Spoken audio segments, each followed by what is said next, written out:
Karena kan kalau kita anggap sebagai anggota itu berarti kan bawahan gitu. Sedangkan kalau partner itu kan ibaratnya kita rekan gitu kan, saling membantu gitu. Jadi di sini saya biasanya kalau untuk menghandle antara perkuliahan dan kuliah itu saya lebih mendahulukan mana yang lebih prioritas. Membantu saudara kita sama muslim yang lagi kesusahan, maka kita akan dibantu juga pada hari kiamat gitu.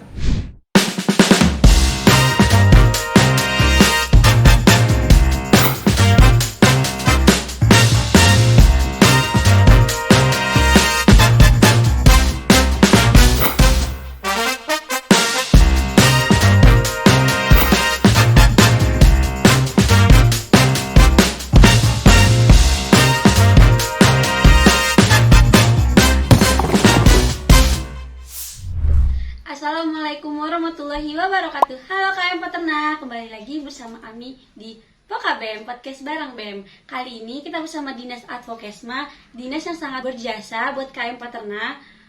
Jadi pertama-tama kita kenalan dulu nih sama Dinas Advokesma. Kepada kadisnya dipersilakan dulu. Halo KM Peternak, kenalin, saya Rifki Dalvenovid, biasa dipanggil Rifki, angkatan 2019, peternakan. Alhamdulillah pada tahun ini saya diamanahkan sebagai Kepala Dinas Advokesma Badan Eksekutif Mahasiswa Kabinet Anak Hidayah tahun 2022. Oke, selanjutnya kita perkenalan dulu sama segmen Advokesma, segmen yang cantik. Disilakan Kak. Halo KM Peternak, perkenalkan nama Tila Gusnasari, biasa dipanggil Tila, angkatan 20, innalillah sekarang diamanahkan sebagai segmen dari Dinas Advokesma BEM KM Peternak Kabinet Anak Hidayah. Oke, udah perkenalannya. Sekarang kita masuk ke pertanyaan ya. Apa saja proker dari Advokesma? Oke, baik. Jadi dari Dinas Advokesma ini memiliki ada 6 proker dari Dinas Advokesma. Yang pertama yaitu berkaitan dengan info beasiswa. Di mana info beasiswa ini gunanya itu untuk membantu KM-KM peternak yang lagi membutuhkan dana atau yang kesulitan dalam perkuliahannya gitu. Terutama dalam permasalahan finansial gitu. Jadi kami dari Dinas Advokesma mencarikan informasi beasiswa yang dapat membantu keadaan finansial dari KM peternak itu tersendiri. Habis itu apa lagi, Bang? Oke, mungkin yang kedua itu ada yang kedua itu ada evaluasi DO. Jadi di mana evaluasi DO ini kami dari KM peternak menampingi itu agar dari KM peternak ini tidak jadi DDO oleh pihak akademik gitu. Dimana nantinya evaluasi DO ini kita dampingi mahasiswa yang hampir kena DO ini sampai nantinya dari yang mahasiswa yang kena DO ini tidak jadi kena DO gitu, dengan persyaratan atau perjanjian yang telah dibuat dengan keprodi atau pihak akademik gitu. Mungkin itu untuk evaluasi DO. Terus yang ketiga ada AKAD atau AKAD ini merupakan singkatan dari apa kabar dekanat. Jadi apa kabar dekanat ini kami sebenarnya merupakan proker berupa public hearing bersama pimpinan dekanat. Jadi karena agar lebih keren, jadi kami ngasih nama program public hearing ini dengan nama apa kabar dekanat. Sekaligus juga menanyakan kepada dekanat tersendiri bagaimana kabar dari dekanat itu. Dan apa kabar dekanat ini, alhamdulillah dari Dinas Advokesma telah melaksanakan apa kabar dekanat ini sebanyak 1 kali. Jadi alhamdulillah pada saat itu telah hadir dekan beserta wakil dekannya gitu. Terus yang keempat ada aviasi. Aviasi ini juga merupakan singkatan dari 2 kata proker yang berhubungan dengan Dinas Advokesma yaitu advokasi dan audiensi.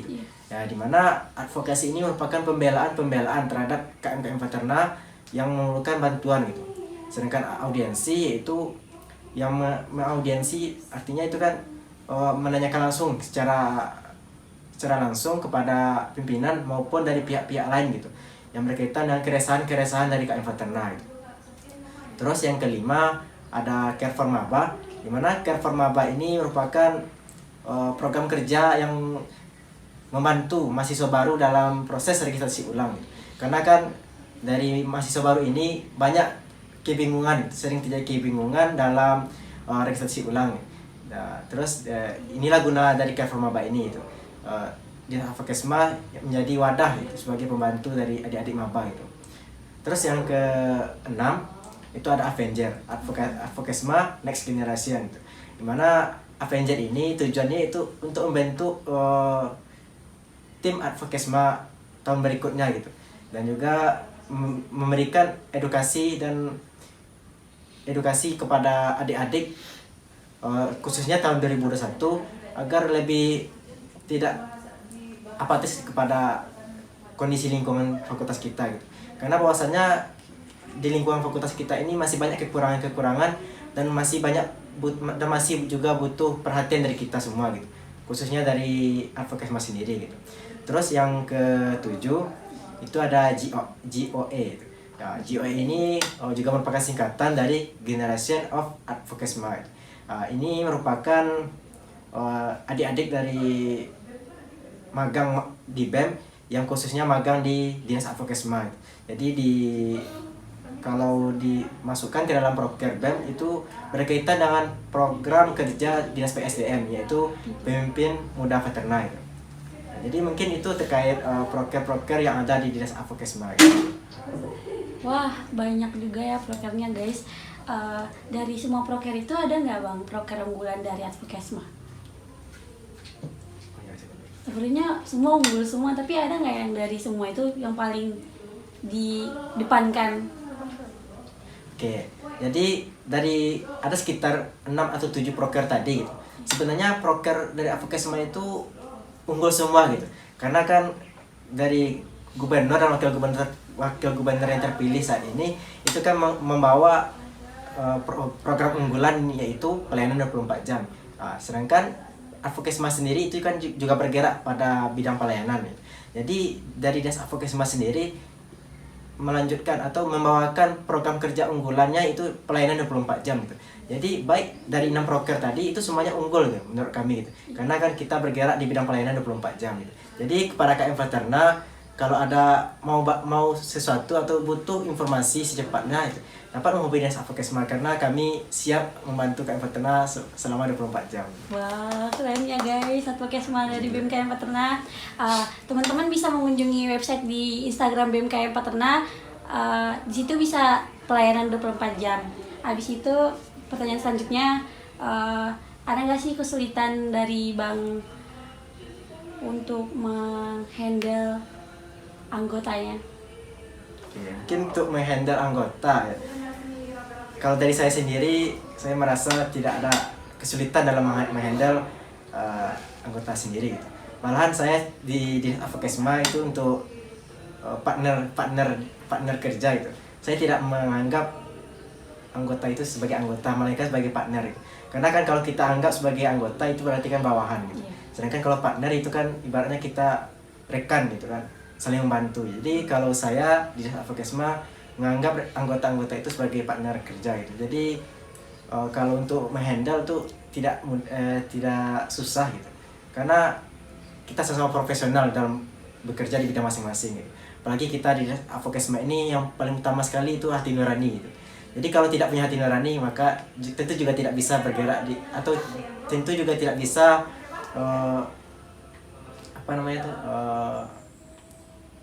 dikategorikan sebagai Dinas Advokesma itu. Karena kan Dinas Advokesma itu melayani gitu, membantu KM Veterana gitu. Jadi diperlukan hati nurani yang sangat kuat gitu. Oh, baik Bang, pertanyaan selanjutnya, ada nggak kesulitan menghadapi proker, ngerjain prokernya, dan bagaimana cara dari Bang Rifki untuk ngehandle prokernya Bang? Oke, mungkin untuk menjalankan proker dari Dinas Advokesma sendiri kan, karena kami kan dari Dinas Advokesma ya, jadi kebanyakan dari proker kami itu tidak terjadwal atau kondisional gitu. Iya. Jadi kalau sudah mendesak kami laksanakan gitu. Contohnya seperti audiensi gitu kan. Karena kan audiensi ini tidak bisa kita jadwalkan. Jadi untuk pelaksanaan itu kondisional. Jadi kalau ada keadaan urgen maka atau sesuatu yang urgen lah gitu kan dari KM. Jadi kami dari Advokesma langsung mengeksekusinya itu, mengaudiensikan kepada pimpinan terkait keresahan-keresahan yang dirasakan oleh KM Veterana itu sendiri gitu. Terus kalau untuk gimana cara menghandle atau solusi ya terkait proker yang seperti tadi gitu kan, tentu kami juga menyesuaikan gitu kan, karena kan kalau audiensi contohnya itu kan opsional, kondisional gitu. kadang kalau kita audiensi kepada pimpinan, terkadang dari pimpinan sendiri juga tidak ada berada di tempat gitu. Ya tentu akan dilanjutkan pada hari berikutnya atau waktu seterusnya gitu. Jadi begitu seterusnya juga gitu. Mungkin itu kalau untuk solusi gitu. Terus kalau untuk proker Advokesma yang tidak kondisional, contohnya kan kayak Avenger atau yang lain yang terjadwal jelas gitu.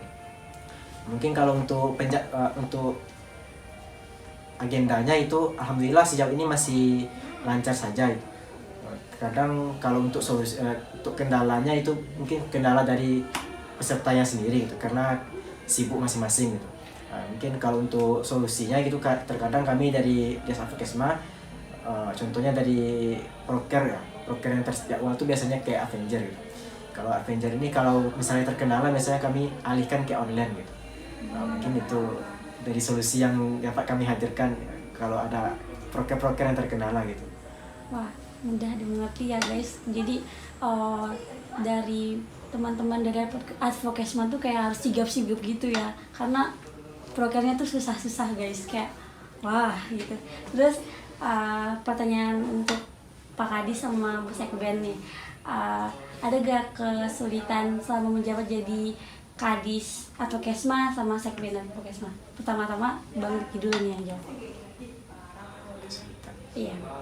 Oke, mungkin kalau untuk kesulitan selama menjabat jadi Kadis Advokesma mungkin adalah gitu.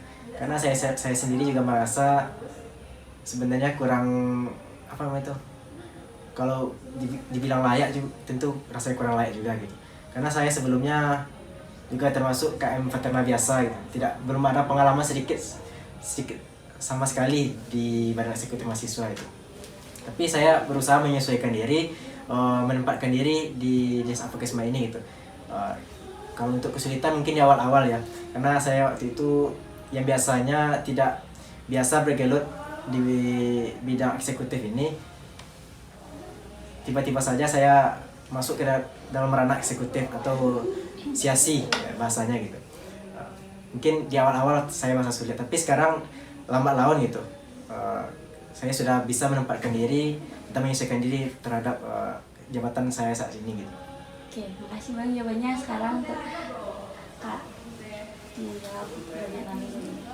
Baik, Akak itu jawab pertanyaan dari Ami tadi. Untuk kesulitan Akak selama jadi sekben itu alhamdulillah tidak ada. Soalnya selama Akak di BEM itu alhamdulillah Kak dibersamai oleh punggawa-punggawa yang sangat luar biasa, yaitu ada Kadis dan ada satu staf, yaitu ada Bang Rifki dan ada Dija juga. Alhamdulillah kami itu bekerja sama. Alhamdulillah tidak ada sampai saat sekarang ini kesulitan dari Akak sendiri menjalankan proker-proker yang ada di Dinas Advokesma. Mungkin tadi kembalikan. Oke, terima kasih jawabannya Kak Abang. Selanjutnya tuh ada nggak kriteria dari anggota BEM sekarang yang mau jadi anggota Advokesma untuk kabinet selanjutnya? Kriteria yang cocok jadi Advokesma? Oke, mungkin kalau untuk kriteria khususnya kalau untuk yang akan menjadi penggawa Advokesma selanjutnya ya, mungkin yang pertama itu Gak usah disebutin orangnya Bang, tapi ada nggak? apa? Ada nggak kriteria yang mau jadi penerus Advokesma di BEM sekarang untuk kabinet selanjutnya? Kriterianya. Iya, ada nggak di BEM sekarang? Tapi jangan sebut namanya. Iya. Nah, oke. Kalau untuk kriteria sendiri ya, tentu yang punya hati nurani lah, atau yang peduli terhadap lingkungan sekitar gitu. Karena kan kalau kita tertanam sedikit atau banyaknya sifat apatis dalam diri kita, tentu kita tidak bisa di Dinas Advokesma itu. Karena kan kita dari Dinas Advokesma ini sendiri yang paling penting itu kan ya hati nurani itu dan kepedulian terhadap lingkungan sekitar kita gitu. Jadi mungkin itu yang sangat penting kalau bergerak di Dinas Advokesma. Mungkin kalau untuk yang lainnya mungkin bisa lebih menyesuaikan lagi gitu. Mungkin dikembalikan. Oke, terima kasih Bang jawabannya. Kak Tira mau menambahkan kriteria yang mau jadi penggawa Advokesma kabinet selanjutnya? Baik, Akak izin menjawab. Untuk penggawa di Dinas Advokesma selanjutnya itu memiliki, kalau menurut Akak sih lebih baik orang yang memiliki sifat yang ceria gitu. Dimana ceria itu cepat, efisien, ramah, produktif dan aktif gitu.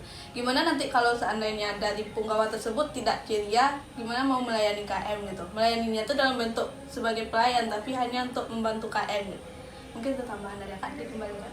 Oke, terima kasih Kak jawabannya Kak. Sekarang pertanyaan selanjutnya ya Bang. Untuk Abang sama Kakak, gimana cara nge-handle organisasi dengan kuliah? Apalagi kan di dinas advokasi paling sibuk tuh Bang. Gimana cara nge-handle? Pertama dari Abang dulu aja jawabnya. Oke, jadi untuk menghandle ya, antara organisasi sama perkuliahan. Jadi sebelumnya kan kita semua dari maba ya, kita kan sudah diikutkan, malahan wajib untuk mengikuti LKMTD. Jadi di LKMTD ini kan kita sudah mendapatkan materi itu tentang manajemen waktu. Jadi di manajemen waktu ini kan kita diajarkan itu untuk memprioritaskan mana yang lebih prioritas. Jadi di sini saya biasanya kalau untuk menghandle antara perkuliahan dan kuliah itu saya lebih mendahulukan mana yang lebih prioritas. Misalnya kalau ada perkuliahan bentrok dalam acara organisasi atau agenda organisasi, biasanya itu saya menimbang dulu gitu, mana yang lebih urgen gitu. Misalnya kalau dalam perkuliahan gitu, terlambat sedikit kan itu kan biasa gitu. Tapi mungkin kalau untuk adik-adik di bawah jangan sampai, kalau bisa jangan sampai terlambat gitu. Karena kan ini tidak dapat dielakkan lagi gitu. Karena kan ya, emang itu sebagai konsekuensi dari jadi aktivis gitu. Untuk kalau untuk terlambat atau ambil jatah itu biasa gitu sebagai aktivis gitu. Jadi kalau untuk menghandle cuma satu gitu ya, prioritaskan mana yang lebih prioritas. Oke, makasih Bang. Seterusnya untuk Kak Tira. Baik, kalau dari Kakak pribadi itu gimana cara menghandle antara organisasi dengan kuliah, itu dengan cara melihat mana yang lebih prioritas. Kalau dari Kakak pribadi itu lebih memprioritaskan kuliah, tetapi organisasi tidak ditinggalkan.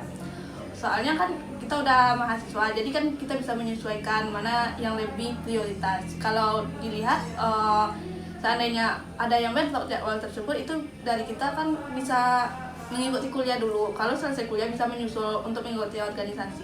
Lagian sebelum pengisian KRS kan kita bisa menyesuaikan jadwal untuk kuliah dengan organisasi. Kalau dari Kak, itu cara menghadang dibalikan. Terima kasih Kak jawabannya. Sekarang pertanyaan selanjutnya ya Bang.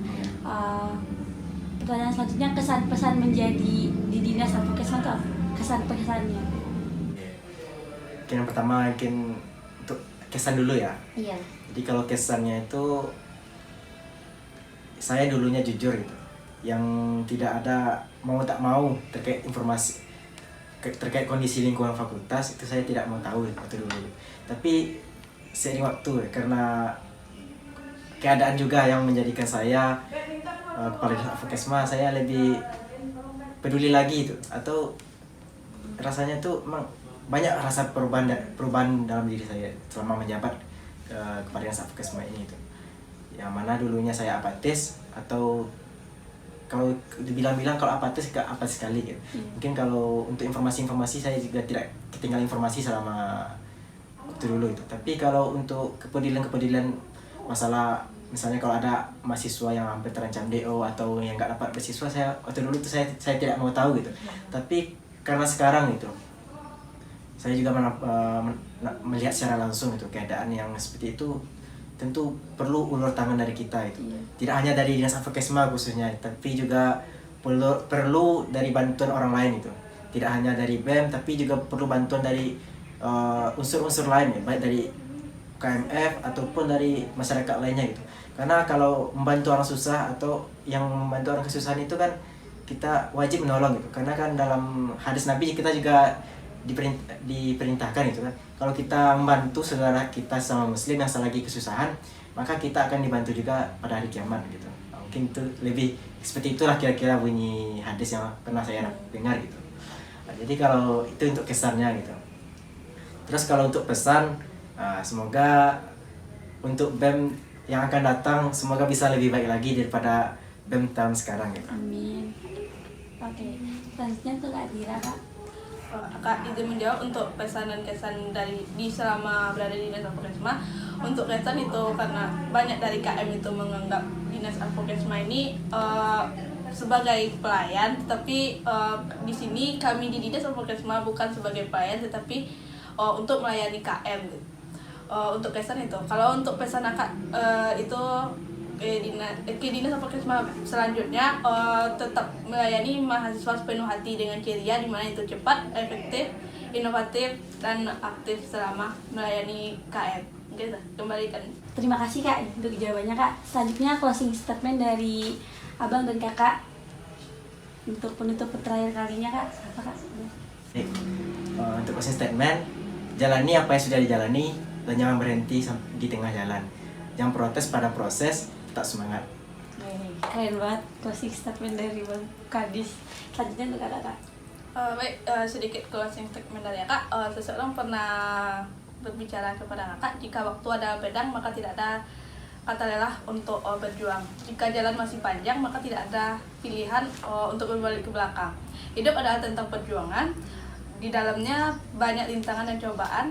Terlalu hina jika hanya untuk mengejar ketenaran, karena kebaikan memerlukan ketulusan. Wah, keren banget closing statementnya. Baik, sekian obrolan kita bersama Dinas Advokesma, sangat asik dan sangat kompetitif dan sangat banyak pelajaran yang bisa kita ambil. Terima kasih buat teman-teman yang sudah menonton sampai akhir. Jangan lupa follow Instagram BEM KM Paterna dan jangan lupa subscribe YouTube BEM KM Paterna. Sekian dari kami. Wassalamualaikum warahmatullahi wabarakatuh. Terima kasih banget.